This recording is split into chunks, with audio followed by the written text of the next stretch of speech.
الحمد لله رب العالمين والصلاة والسلام على سيد الأنبياء والمرسلين أما بعد فأعوذ بالله من الشيطان الرجيم بسم الله الرحمن الرحيم واقتلوهم حيث ثقفتموهم وأخرجوهم من حيث أخرجوكم والفتنة أشد من القتل ولا تقاتلوهم عند المسجد الحرام حتى يقاتلوكم فيه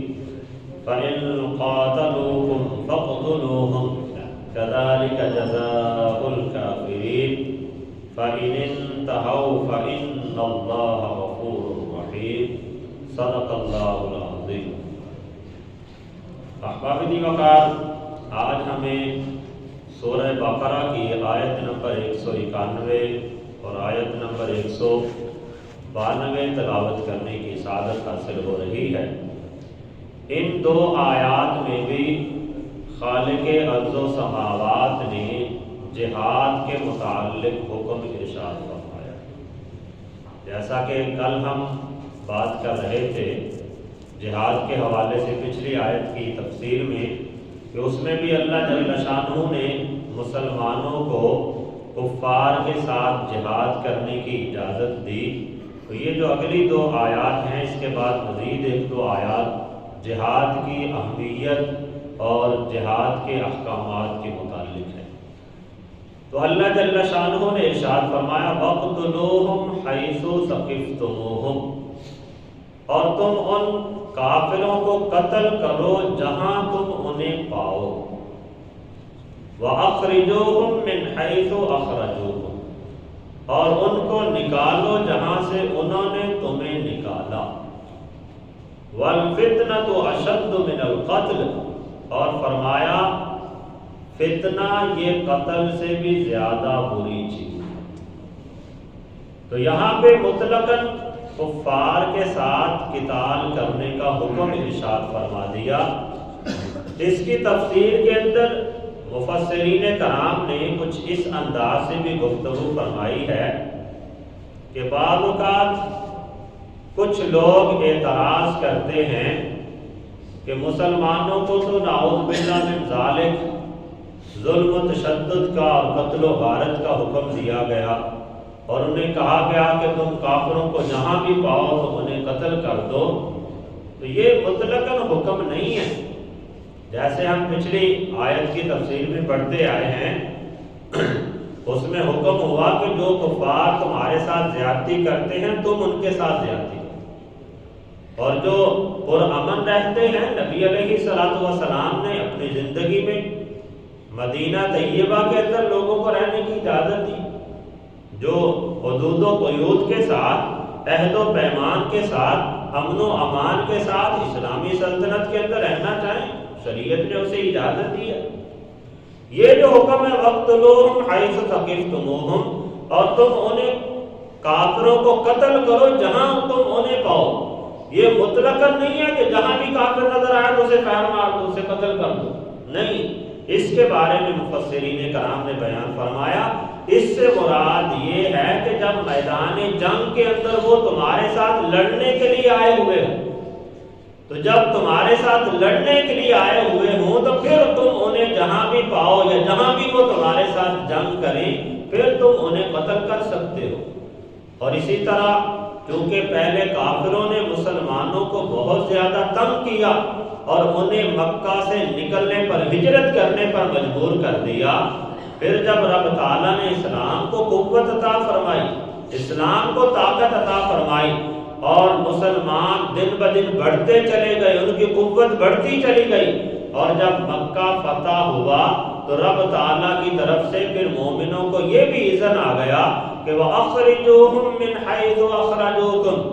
جس طرح ان لوگوں نے پہلے تمہیں یہاں سے مکہ سے نکال دیا تھا، اب تم بھی انہیں مکہ سے نکال دو، کیونکہ انہوں نے پہلے زیادتی کی تھی۔ نبی علیہ الصلوۃ والسلام نے، مومنوں نے، مسلمانوں نے ان کے اوپر زیادتی کوئی نہیں کی، بلکہ وہاں پہ جب مکہ فتح ہوا عام اعلان کیا گیا کہ جو بندہ حدود حرم میں پناہ لینا چاہے گا اسے پناہ دے دی جائے گی، جو حضرت ابو سفیان کے گھر میں پناہ لینا چاہے گا اسے پناہ دے دی جائے گی، جسے کوئی بھی بندہ مومن پناہ دے گا اسے پناہ مل جائے گی، اور جو بندہ اسلام قبول کر لے گا اسے بھی پناہ مل جائے گی۔ یعنی سارے عام معافی کے اعلان کیے گئے۔ قتل کا حکم تو ان لوگوں کے لیے ہوا جو زیادتی کرتے تھے، وہاں پہ رہ کر بھی مسلمانوں کو تنگ کرنے کی کوشش کرتے تھے، تو ایسے لوگوں کے بارے میں پھر حکم دیا کہ وَاقْتُلُوهُمْ حَيْثُ ثَقِفْتُمُوهُمْ، جو فتنہ فساد بنانے والے ہیں انہیں جہاں بھی پاؤ انہیں قتل کر دو، اور جس طرح انہوں نے تمہیں یہاں سے نکالا اس طرح تم بھی انہیں یہاں سے نکال دو۔ پھر آگے ارشاد فرمایا وَالْفِتْنَةُ أَشَدُّ مِنَ الْقَتْلِ، فرمایا یہ جو فتنہ فساد پھیلاتے ہیں، یہ جو شرک و ارتداد پھیلاتے ہیں، یہ رب تعالیٰ نے فرمایا قتل سے بھی زیادہ بری چیز ہے۔ رب تعالیٰ نے تو قتل کا حکم دیا نا کہ تم انہیں جہاں بھی پاؤ تو انہیں قتل کر دو، اور یہ انہیں بڑا گراں گزرتا ہے، کہتے ہیں بہت سخت حکم ہے۔ رب تعالیٰ نے اعلان فرمایا کہ بلا شبہ قتل بھی بڑا سخت حکم ہے، لیکن فرمایا جو تم شرک و ارتداد کا فتنہ پھیلاتے ہو اس کے بارے میں فرمایا اشد من القتل، یہ قتل سے بھی زیادہ بری چیز ہے۔ اس لیے تم ان چیزوں سے بعد آ جاؤ، تم اسلام کی طرف آ جاؤ، اسلام تمہیں امن دے گا، اسلام تمہیں امان دے گا۔ پھر آگے ارشاد فرمایا وَلَا تُقَاتِلُوهُمْ عِنْدَ الْمَسْجِدِ الْحَرَامِ حَتَّى يُقَاتِلُوكُمْ فِيهِ، فرمایا کہ تم ان کافروں کے ساتھ مسجد حرام میں قتال نہ کرو، جنگ نہ کرو، یعنی تم اپنی طرف سے ان کے اوپر جنگ کو مسلط نہ کرو، اپنی طرف سے ابتدا نہ کرو، حَتَّى يُقَاتِلُوكُمْ فِيهِ، جب وہ خود تمہارے ساتھ جنگ کے لیے تیار ہوتے ہیں یا تمہارے ساتھ جنگ کرتے ہیں، پھر ان کی جوابی کارروائی میں تم کر سکتے ہو، پھر چاہے حدود حرم ہے یا جو بھی جگہ ہے، جب وہ زیادتی کر رہے ہیں تو پھر تم ان کے بدلے میں ان کے ساتھ زیادتی کر سکتے ہو۔ وہ اگر جنگ کے لیے آمادہ ہیں تو تم بھی پھر ان کے ساتھ جنگ کرو، اور عام حالت میں مومنین کو حدود حرم کے اندر قتال کرنے سے منع فرما دی، اور جب خود کفار کی طرف سے پہل ہو پھر فرمایا کہ جب وہ قتال کرتے ہیں تو تم بھی کرو۔ فَإِنْ قَاتَلُوكُمْ فَاقْتُلُوهُمْ، اگر وہ تمہارے ساتھ حدود حرم کے اندر جنگ کرنے کے لیے آتے ہیں تو پھر تم بھی فرمایا انہیں قتل کرو۔ ویسے حدود حرم کے اندر قتال کرنے کی، جنگ کرنے کی اجازت نہیں ہے۔ نبی علیہ السلام کی ایک حدیث مبارکہ بخاری شریف کے اندر موجود ہے، حضرت ابو شریح رضی اللہ تعالی عنہ آپ بیان فرماتے ہیں کہ فتح مکہ والے دن رسول اللہ صلی اللہ تعالی علیہ وسلم نے اللہ تعالیٰ کی حمد و ثنا بیان کی، اور پھر آپ نے ارشاد فرمایا کہ مکہ کو اللہ نے حرم بنایا ہے، اسے لوگوں نے حرم نہیں بنایا۔ اس لیے فرمایا کہ جو بندہ قیامت کے دن پر اور اللہ پر ایمان رکھتا ہے اس کے لیے یہ جائز نہیں ہے کہ وہ مکہ کے اندر خون بہائے، یعنی اسے مکہ میں خون بہانے کی بھی اجازت نہیں دی، اسے کسی قسم کا درخت کاٹنے کی بھی اجازت نہیں دی، اور کسی بھی شخص کو مکہ کی جو حرم کی حدود ہے اس کے اندر قتل کرنے کی اجازت نہیں دی۔ ہاں نبی علیہ السلام کو ایک موقع پہ وہاں پہ قتال کی اجازت ملی، اور آقا کریم صلی اللہ تعالی علیہ وسلم نے اس بات کا قلع کما کر دیا کہ کوئی بندہ بعد میں یہ دلیل نہ پکڑے کہ نبی علیہ السلام نے حدود حرم کے اندر جنگ کی تو ہمارے لیے بھی جائز ہو گئی۔ نہیں، نبی علیہ السلام نے بخاری شریف کی اسی حدیث کے اندر یہ ارشاد فرما دیا کہ یہ جو